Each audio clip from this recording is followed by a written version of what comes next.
Hello दोस्तों, नमस्कार। आप कैसे हैं? उम्मीद करता हूं कि आप सब लोग कुशल पूर्वक से होंगे। एक बार फिर से देवभूमि उत्तराखंड की इन सुंदर वादियों में आप सभी लोगों का उम्मीद सोशल वर्कर के साथ हार्दिक स्वागत। और आज हम हैं भारत देश के 4 धामों में से एक महत्वपूर्ण धाम जो कि उत्तर भारत में है, बद्री धाम में इस समय मौजूद हैं। थोड़ी देर में हम लोग मंदिर के दर्शन करेंगे। और इस समय ये जो पहाड़ियाँ हैं, ये ऊपरी पहाड़ियाँ हैं जो वो बर्फ़ से ढकी हुई हैं और बादल छाए हुए हैं, बारिश लगने की संभावना।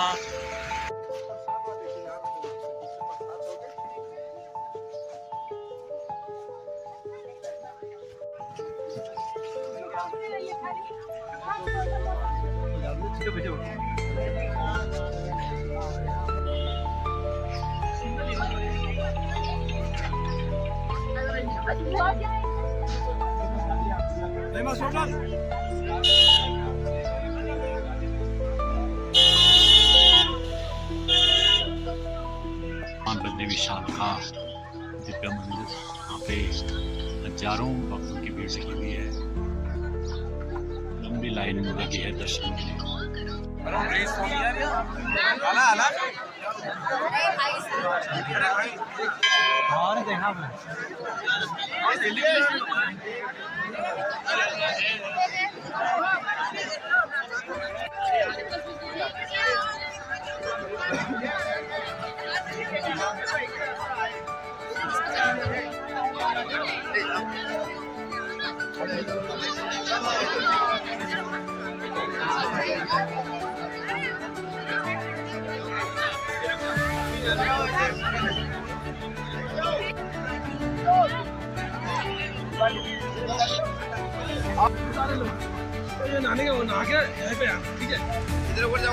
और ये इधर गर्म कुंड है, यहाँ लोग स्नान करते हैं गर्म पानी से। और ये नदी अलकनंदा नदी, सरस्वती नदी।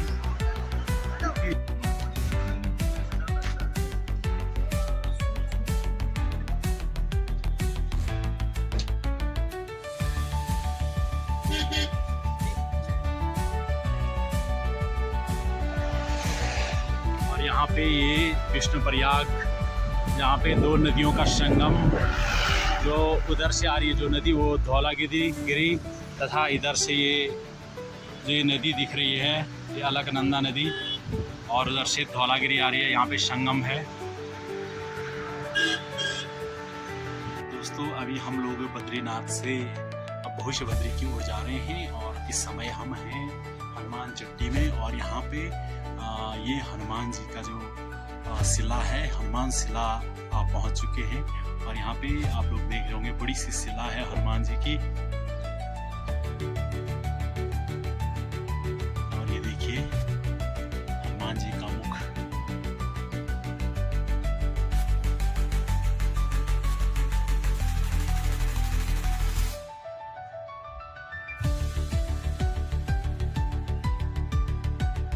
और दोस्तों, हम लोग इस समय भविष्य बद्री की ओर जा रहे हैं और यहाँ पे भविष्य बद्री का मंदिर है। और यहाँ भगवान बद्री नारायण के हम लोग दर्शन करेंगे। पंच बद्री में से एक महत्वपूर्ण बद्रीनाथ बद्री धाम। और जोशीमठ से करीब 20-21 किलोमीटर की दूरी तय करने के बाद हम लोग भविष्य बद्री में पहुँच चुके हैं इस समय। और यहाँ पे कुछ दुकानें।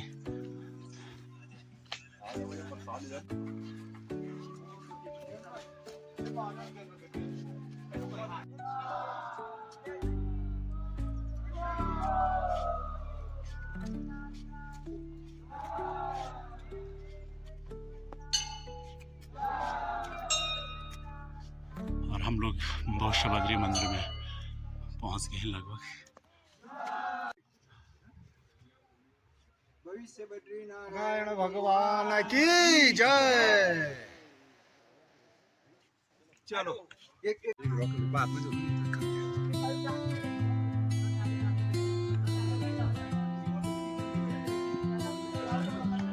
हम लोग इस समय भविष्य बद्री मंदिर में पहुंच चुके हैं।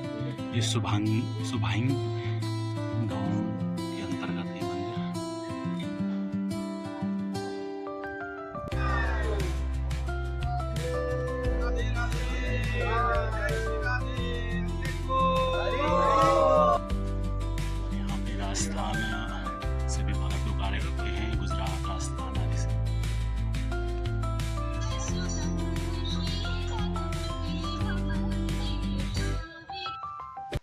हैं कि आने वाले समय में भगवान बद्री विशाल जी की पूजा का स्थान ही होगा।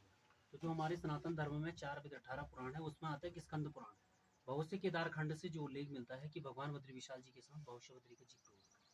और जोशीमठ में स्थित भगवान जो नरसिंह है, उनकी जो बाई भुजा है वो बिल्कुल पतली होती जा रही है। जिस दिन वो पूरी तरह से खंडित हो जाएगी और बद्री विशाल में 2 पर्वत है, नर और नारायण, वो मिल जाएंगे और वहाँ जाने वाले रास्ते पूरे बंद हो जाएंगे। तो भगवान जी की जो आगे की पूजा और पद्धति चलेगी, वो स्थान भविष्य का ये होगा जहाँ भगवान स्वयं प्रकट हो रहे हैं। तो भगवान की उत्पत्ति बताते हैं कि 100-150 साल पहले हुई। तो हमारे जब गांव से गाय लेके इधर आते थे, उसमें से एक गाय जो भगवान का शिला जमीन पर रहा होगा, तो उसमें दूध छोड़ के अपने आप चली जाती थी। बाद में धीरे धीरे करके पता लगा इस चीज़ का कि मतलब जिनकी गाय रही होगी उन्होंने कहा दूध ही नहीं दे रही घर आके। फिर बाद में धीरे धीरे करके पता लगा कि यहाँ छूट रही है। तब गाँव वाले ने कहा कि मतलब ये तो चमत्कार हो रहा। फिर गाँव वाले ने पूजा स्टार्ट की, तो भगवान ने 50 या 60 साल में अपने आकार लेने स्टार्ट कर दिया। जैसे ही भगवान जमीन से ऊपर के लिए उठे, तो नीचे गुफा और जलकुंड अपना बन गया। तो धीरे धीरे करके आज जो भगवान ऊंचाई के लिए जा रहे हैं, वो 3 फीट के आसपास पहुंच चुका अपना। तो जैसे ही बढ़ रहे हैं वैसे आकार है। भगवान साल पहले बहुत अंदर था, उसमें मालाएं, वस्त्र हैं, मुकुट है, इत्यादि चीजें नहीं पहनाई जाती भगवान जी को।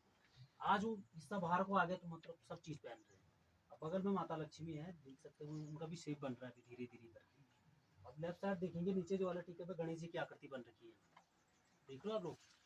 नीचे वाले टीके पे गणेश जी के पीछे जस्ट उसी के ऊपर एक टीका फिर और रखा, वहाँ गरुड़ जी की उत्पत्ति चल रही है। और जहाँ टीका लगा रखा वही भाग बाहर को आ रहा है।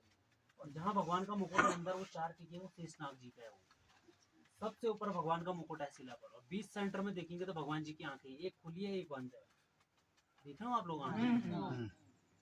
और नीचे देखेंगे माता लक्ष्मी के नीचे एक टीका फिर हो रखा है, यहाँ भगवान जी के हाथ ऐसे करके। सबसे अंदर भगवान जी के पैर की उत्पत्ति चल रही है, जहाँ वो टीके लगा रखे हैं। और कहते हैं कि आने वाले समय में जितने भगवान बद्री विशाल जी के पार्षद हैं, नारद जी, कुबेर जी, उद्धव जी, सब इसी शिला पे प्रकट हो जाएंगे और आने वाले समय में सबसे बड़ा धाम बन जाएगा। और ये पंचमद्री माता है। और ये भविष्य बद्री बहुत ही प्रसिद्ध बद्री है, क्योंकि यहाँ पे कहा जा रहा है कि अब भविष्य में भगवान नारायण जो कि जोशीमठ में विराजमान हैं, बद्रीनाथ में विराजमान हैं, और कुछ समय के पश्चात यहाँ पर भी विराजमान होने वाले हैं भविष्य में, यानी आने वाली पीढ़ियों में भगवान बद्री विशाल।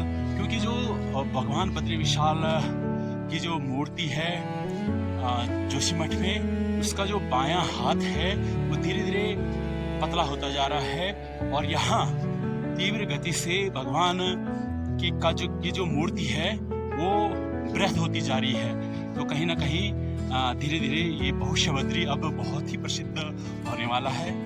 तो हम लोग आपको दिखाएंगे यहाँ पे नरसिंह शिला, यहाँ पे नरसिंह शिला बनी हुई है। और ये नरसिंह शिला यहाँ पे मात्र मंदिर से 20 मीटर की दूरी पे भगवान नरसिंह शिला के नाम से विख्यात है।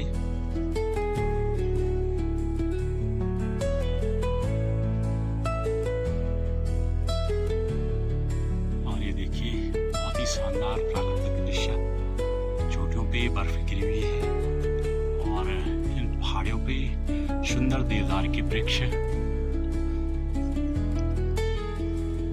हर किसी का मन मोह लेते हैं। और ये पहाड़ी क्षेत्रों में, हिमालयी क्षेत्रों में जो कि बुग्याल होते हैं, बड़े बड़े बुग्याल होते हैं हिमालय की चोटी। और ये शानदार बुग्याल, इसका नाम मुझे पता नहीं है, थोड़ी देर में पता करूँगा भाई साहब से। यहाँ पे दुकान बनी हुई है, एक होम स्टे बना हुआ है, एक टेंट लगा हुआ है, तो लोगों को पता होगा इस बुग्याल का क्या नाम है। और जो मवेशियाँ हैं वो चरने के लिए यहाँ आ रखी हैं। शानदार बुग्याल, इस बुग्याल के चारों तरफ देवदार के वृक्ष चारों ओर से, और प्राकृतिक जो सौंदर्यता है हमारे पहाड़ों की, हमारे इन क्षेत्रों की, वो इन बुग्यालों से 4 चांद लगा देती है सुंदरता में।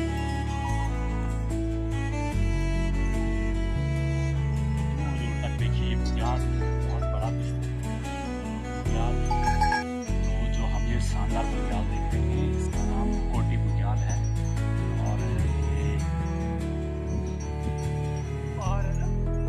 और अभी हम लोग अब यहाँ भविष्य बद्री से वापस जोशीमठ की ओर जाएंगे। तो एक बार फिर से आप सभी लोगों का बहुत बहुत धन्यवाद। जय हिंद। जय भारत, जय देवभूमि।